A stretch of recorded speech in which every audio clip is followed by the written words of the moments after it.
ಗುರುಜಿ, ನೀವು ಬಹಳ ಒಂದು ಮಹತ್ ಚಿಂತನೆಯನ್ನ ನಾವೆಲ್ಲರಿಗೂ ತಿಳಿಸ್ತಾ ಇದ್ರಿ. ನಮ್ಮ ದೇಹವನ್ನೇ ಒಂದು ಪುಷ್ಪವನ್ನಾಗಿ ಮಾಡಿಸ್ಕೊಂಡು ಶಿವನಿಗೆ ಸಮರ್ಪಿಸ್ಕೋಬೇಕು ಅಂತ ಮುಂದೆ ಗುರುಜಿ ಇಲ್ಲಿ 4 ಪುಷ್ಪಗಳನ್ನ ಹೇಳ್ತಾ ಬಂದ್ವಿ. ಆ 4 ಪುಷ್ಪಗಳ ನಂತರ ಈಗ 5ನೇ ಪುಷ್ಪ. ಈ 5ನೇ ಪುಷ್ಪವಾಗಿರ್ತಕ್ಕಂಥ ವಿಚಾರ ನೈಋತ್ಯನಿಗೆ. ಅದಕ್ಕೆ ಜ್ಞಾನ ಪುಷ್ಪಂ. ಇಂಥ ಒಂದು ಜ್ಞಾನ ಪುಷ್ಪ ಅನ್ನೋದು ಜ್ಞಾನವನ್ನು ಬೆಳೆಸ್ಕೊಳ್ಳಿ. ಅಜ್ಞಾನದಲ್ಲಿರ್ತಕ್ಕಂಥ ನೀವುಗಳೆಲ್ಲ ಜೀವನ ಪರ್ಯಂತ ಅಜ್ಞಾನವಾಗಿ ಇದ್ದಾಗ ಜೀವನ ಹೇಗೆ ಸರಿಸ್ಬದ್ಕೊಂತೀರಾ? ಅಂದರೆ ಜ್ಞಾನ ಅನ್ನೋದನ್ನ ನಾನು ಅಜ್ಞಾನವನ್ನು ಓಡಿಸಿ ಅದನ್ನು ಸುಧಾರಿಸ್ತೀನಿ. ಅದಕ್ಕೆ ಜ್ಞಾನ ಅಜ್ಞಾನವನ್ನ ಪರಿವರ್ತನೆ ಮಾಡತಕ್ಕಂಥವನು, ಎಲ್ಲವನ್ನು ಓಡಿಸಿದ್ರೆ ಒಂದು ಕಾಲ ಮೇಲೆ ಇನ್ನೊಂದು ಕಾಲನ್ನು ಹಾಕಿ ಅವನು ಪರಿವರ್ತನೆ ಮಾಡ್ತಾನೆ ಪರಮೇಶ್ವರನು. ಅದಕ್ಕೆ ನಾಟ್ಯನವನ್ನ ಆಡಿದಾಗ ನಟರಾಜನು ಜ್ಞಾನವನ್ನ ಅಭಿವೃದ್ಧಿಯನ್ನು ಪಡಿಸ್ತಾನೆ. ಇದೇ ಕೇಂದ್ರ ಪುಷ್ಪ. ತದನಂತರ ತಪಃ ಪುಷ್ಪ, ತಪಸ್ಸನ್ನ ವಿಶೇಷವಾಗಿ ಮಾಡ್ತಕ್ಕಂಥದ್ದು. ಅಂದರೆ ಹೆಂಡತಿಯಾದವಳು ಗಂಡನಿಗೋಸ್ಕರ ತಪಸ್ಸು ಮಾಡ್ತಾಳೆ.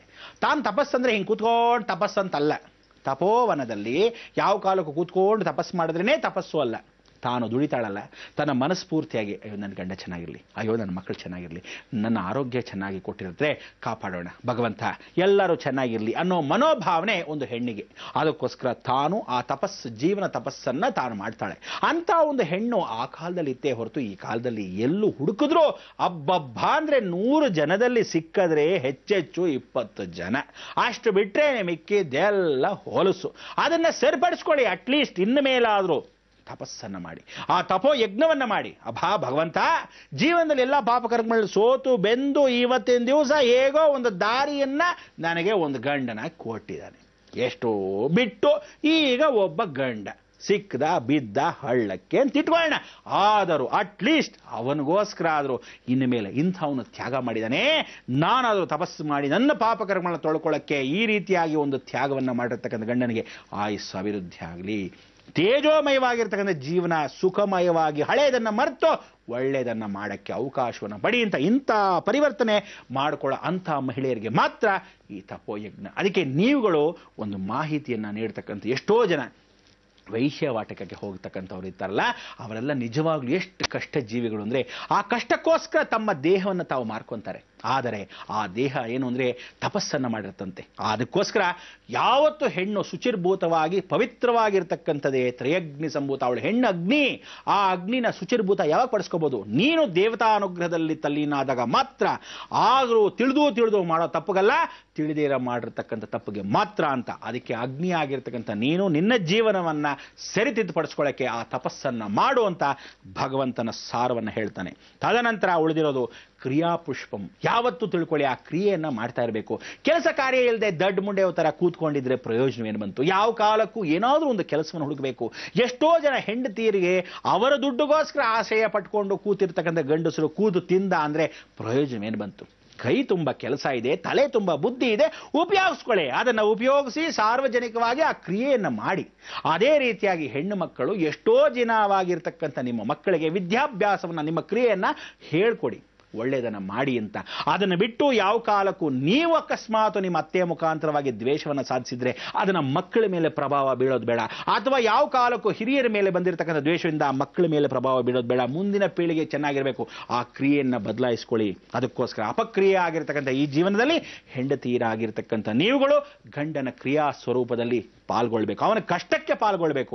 ಅದೇ ರೀತಿ ಗಂಡಸರಾಗಿರೋರು ಹೆಂಡತಿ ಕಷ್ಟಪಡ್ತಾ ಇದ್ದಾಳೆ, ಅವಳಿಗೋಸ್ಕರ ನಾನು ದುಡಿತಾ ಇರ್ತಕ್ಕಂಥ ನನ್ನ ಮನೆ, ನನ್ನ ಕುಟುಂಬ ಅನ್ನೋ ಜೀವನದಲ್ಲಿ ನಾವು ಮಾಡಬೇಕಾದೆ ಅನ್ಕೋತಾ ಪ್ರೀತಿ ಬಾಂಧವ್ಯ, ಕನಿಷ್ಠ ಸ್ವಲ್ಪನಾದರೂ ಪ್ರೀತಿ ಕೊಡಿ. ನೀವು ಬರೀ ತಂದು ಹಾಕ್ಬಿಟ್ಟಿದ್ದೀನಿ, ಹೆಂಡತಿನ ನೋಡ್ಕೊಂಡಿದ್ದೀನಿ, ನಾನು ತಂದಿರೋ ಸಾಮಾನಲ್ಲಿ ಕೆಲಸ ಮಾಡ್ತಿದ್ದೆ ಅಂದ್ರೆ ಏನು ಪ್ರಯೋಜನ ಇಲ್ಲ. ಭಾವನೆಗಳನ್ನ ವ್ಯಕ್ತಪಡಿಸ್ಕೋಬೇಕು. ಅದಕ್ಕೆ ಕ್ರಿಯೆಯನ್ನ ನೀವು ಹೆಂಡತಿಗೆ ವ್ಯಕ್ತಪಡಿಸಬೇಕು. ಪಾಪ ಅಯ್ಯೋ ಅನ್ನೋ ಭಾವನೆ ಅವಳಿಗೆ ಅರ್ಥ ಆಗಬೇಕು. ಗಂಡ ಕನಿಷ್ಠ ಪಕ್ಷ ನನ್ನನ್ನು ಅಯ್ಯೋ ಅಂತಿದ್ದಾನಲ್ಲ ಅಂತ. ಅದನ್ನೆಲ್ಲ ಪರಿವರ್ತನೆ ಮಾಡ್ಕೊಳ್ಳೋ ಕ್ರಿಯಾ ಪುಷ್ಪವಾಗಬೇಕು ಜೀವನ ಜಗತ್ತಲ್ಲಿ. ಕೊನೆಯದಾಗಿರ್ತಕ್ಕಂಥನು ಧ್ಯಾನಂ ಪುಷ್ಪಂ. ಈ ಧ್ಯಾನ ಪುಷ್ಪ ಅಂದ್ರೆ ಏನು? ಪ್ರತಿಯೊಬ್ಬ ಮನುಷ್ಯ ಜೀವನದಲ್ಲಿ ತನಗೊಬ್ಬನಿಗೋಸ್ಕರ ಅಲ್ಲ, ಯಾವ ಕಾಲಕ್ಕೂ ಲೋಕಕ್ಕೋಸ್ಕರ ಬದುಕಬೇಕು. What you are taken from the society is not important. ಯಾವಾಗಲೂ give for the society is important. ಅದಕ್ಕೆ ಪ್ರತಿಯೊಬ್ಬ ಮನುಷ್ಯ ಹುಟ್ಟಿದ ಮೇಲೆ ಸಾರ್ಥಕನ ಯಾವಾಗ ಪಡಿಸ್ಕೊಂತಾನೆ? ಈ ಕೈಗೆ ಮಾಡೋ ಧರ್ಮ ಆ ಕೈಗೆ ಗೊತ್ತಾಗಬಾರ್ದು. ಅದೇ ರೀತಿಯಾಗಿ ನೀವು ಮಾಡ್ತಕ್ಕಂಥ ಜಗತ್ತನ್ನು ಎಲ್ಲ ಕೊಳ್ಳೆ ಹೊಡೆದಿದ್ದೀರಾ, ಆದರೆ ಪ್ರಕೃತಿ ಮುಖಾಂತರವಾಗಿ ಪ್ರಕೃತಿ ಮಾತೆಗೆ ಏನು ಮಾಡಿದ್ದೀರಾ? ಅಂಥ ಒಂದು ಪ್ರಕೃತಿ ಮಾತೆಗೆ ನಾವು ಸಲ್ಲಿಸ್ತಕ್ಕಂಥ ಈ ದೀಪಂ ಜ್ಯೋತಿ ಪರಬ್ರಹ್ಮದಲ್ಲಿ ನಾವು ಜ್ಞಾನ ಜ್ಯೋತಿ ಆಗಬೇಕು. ಅದಕ್ಕೆ 8 ಪುಷ್ಪಗಳಾಗಿರ್ತಕ್ಕಂಥ ನಮ್ಮ ಜೀವನವನ್ನು ನಾವು ಪರಮೇಶ್ವರನಿಗೆ ಒಪ್ಪಿಸಿದಾಗ ಅವನು ಜ್ಞಾನಿಸ್ತಾನೆ, ಜ್ಞಾನ ಸಾರವನ್ನು ಹರಿಸ್ತಾನೆ. ಇದೇ ದೀಪಾವಳಿ. ಅದಕ್ಕೆ ದಯವಿಟ್ಟು ಎಲ್ಲರೂ ದೀಪಾವಳಿ ಹಬ್ಬಕ್ಕೆ ಯಾವ ಕಾಲಕ್ಕೂ ಚೆಂಡನ್ನು ಎಸೆದಿರತಕ್ಕಂಥ ಋಷಿಮುನಿಗಳ ಮುಖಾಂತರವಾಗಿ ನೀವುಗಳು ಯಾವ ಕಾಲಕ್ಕೂ ಪಟಾಕಿಗಳ ಹಬ್ಬಗಳನ್ನು ಹಬ್ಬಿಸಬೇಡಿ, ಯಾವ ಕಾಲಕ್ಕೂ ಪಟಾಕಿಗಳನ್ನು ಹೊಡಿಬೇಡಿ. ಎಷ್ಟು ಜನ ಅಜ್ಞಾನದಿಂದ ಪಟಾಕಿಯನ್ನು ಮಕ್ಕಳ ಕೈ ಹೊಡಿಸೋದಾಗ್ಲಿ, ನೀವುಗಳು ಹೊಡೆಯೋದಾಗ್ಲಿ ಮಾಡಿದ್ರೆ ಪ್ರಯೋಜನವಿಲ್ಲ. ಅದೇ ಸುಖದಲ್ಲಿ ದೀಪಗಳನ್ನು ಹಚ್ಚಿ, ಇನ್ನೊಬ್ಬ ದೀಪಗಳನ್ನು ಬೆಳಗಿಸಿ, ಅದೇ ರೀತಿಯಾದ ಪಟಾಕಿಗಳು ಅಂದ್ರೆ ಏನು, ಡಾಮ್ ಡೂಮ್ ಡಸ್ ಪುಸ್ ಅಂತಕ್ಕಂಥ ಹೊಡೆಯೋ ಪ್ರಶ್ನೆ ಅಲ್ಲ. ನಿಧಾನವಾಗಿ ಒಂದೆರಡು ಸುಸು ಬತ್ತಿ ಹಚ್ಕೊಳ್ಳಿ, ಸಂತೋಷ. ಇಲ್ಲ ಹಾವಿನ ಸರವಾಗಿರ್ತಕ್ಕಂಥದ್ದು ಹಚ್ಕೊಳ್ಳಿ, ಇಲ್ಲ ಯಾವ ಕಾಲಕ್ಕೂ ಹೂಗುಚ್ಛವಾಗಿರ್ತಕ್ಕಂಥ ಫ್ಲವರ್ ಪಾಟನ್ನು ಹಚ್ಕೊಳ್ಳಿ, ಸಂತೋಷ.